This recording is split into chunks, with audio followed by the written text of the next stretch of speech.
There are 6 general education competencies that Mercy College wants their students to master by the time they reach graduation. These include critical thinking, reading fluency, information literacy, written communication, oral communication, and quantitative reasoning. Critical thinking is the ability to analyze and interpret insightfully and in depth. Reading fluency is the ability to read and understand primary and secondary sources. Information literacy is the ability to identify, retrieve, evaluate, organize, cite properly, and use a wide range of resources. Written communication involves the ability to express ideas clearly and effectively through writing. Oral communication is the ability to talk with others and give and exchange information and ideas. This includes asking questions, giving directions, coordinating work tasks, and to explain and persuade. Finally, quantitative reasoning is the ability to use established methods of computations and contemporary technology to analyze issues and answer questions. The 2 competencies that I will be focusing on is written communication and oral communication. So you might ask, what actually is written communication? Communication through writing is an essential tool that we need in the modern world and is becoming more important as our society advances. It is viewed that written communication serves as a representation of ourselves when we are not necessarily present or able to explain our point of view verbally. Written communication is the act of putting information together to create one piece of work in order to get the point across to the given audience. I was given an assignment about how toys represent beauty and how it impacts the image of women. In my intro, I stated 3 key points that I was going to discuss throughout the paper. My intro reads, in today's society, image is something that many women struggle with. There are various components that contribute to the way in which they view themselves. An example of something that sets these high standards for images amongst women is the Barbie doll.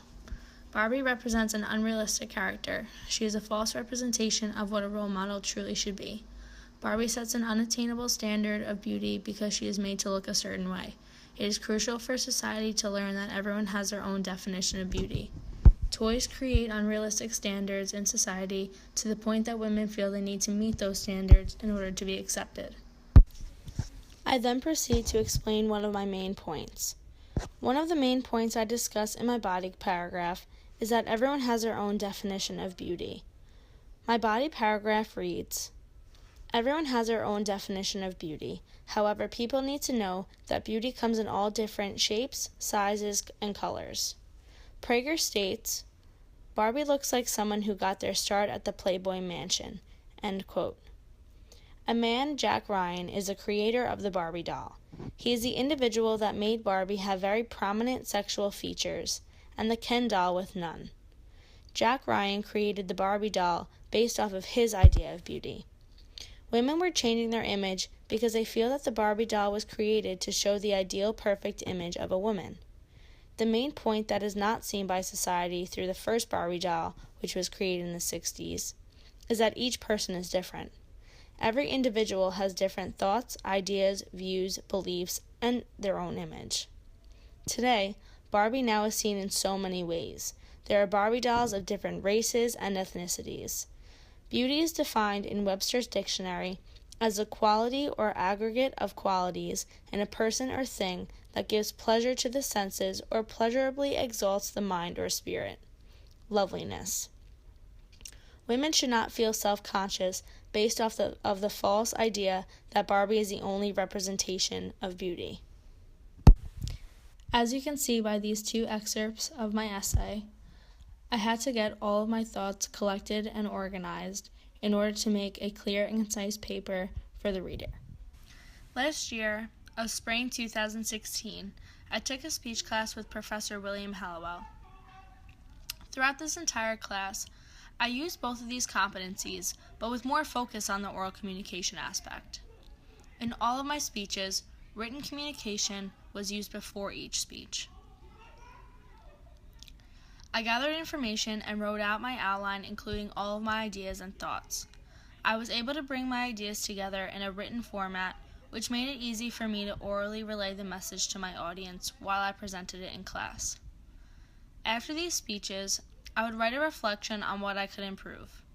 Oral communication is a skill that you can only improve at. A prime example of a speech that I have done was my persuasive speech on why people should not litter. Using a custom-made template, I included my main points with subtopics on key ideas that I wanted to discuss further. I was able to collect my thoughts in an organized manner. For example, my main points talked about global warming and the harm that is done to animals and the environment when people litter.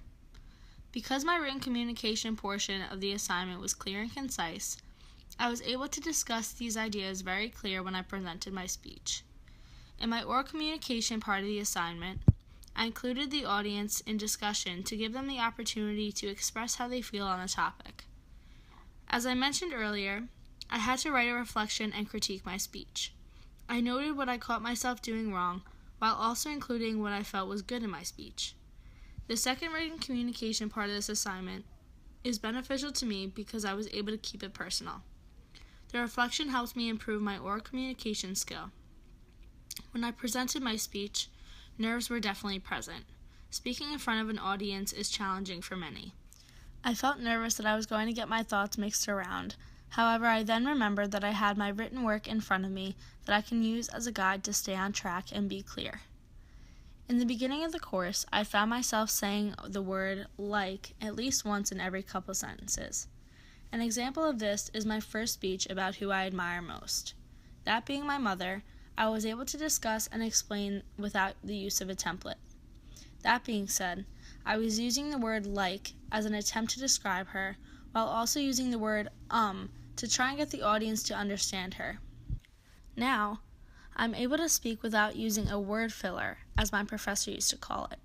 Instead, I will pause and collect my thoughts while finding my place on the written guide. The two competencies of written communication and oral communication were used together in order to complete one big assignment. In the beginning of every class, my teacher would hold a debate, so this allowed all the students to engage with one another and give us more practice with our oral communicating skills. Especially from this class, I really developed a lot of great relationships because of oral communication. It allowed me to be more personable and be able to express my ideas thoroughly while having conversations. Practicing oral and written communication is very important in order to master these skills. Mercy College courses are set up to ensure that all students get enough practice with this so that they have the ability to use these tools efficiently. Both of these competencies are beneficial and will serve a purpose even after college. I find that these skills are very important to have, especially as our society is changing. We need the skill of oral communication in our everyday lives. Some examples of this is in the workplace as we deal with customers, go on interviews, and work with our coworkers.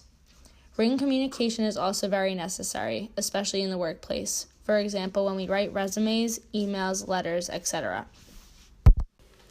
These assignments gave me great practice with these competencies and were very beneficial in improving my skills.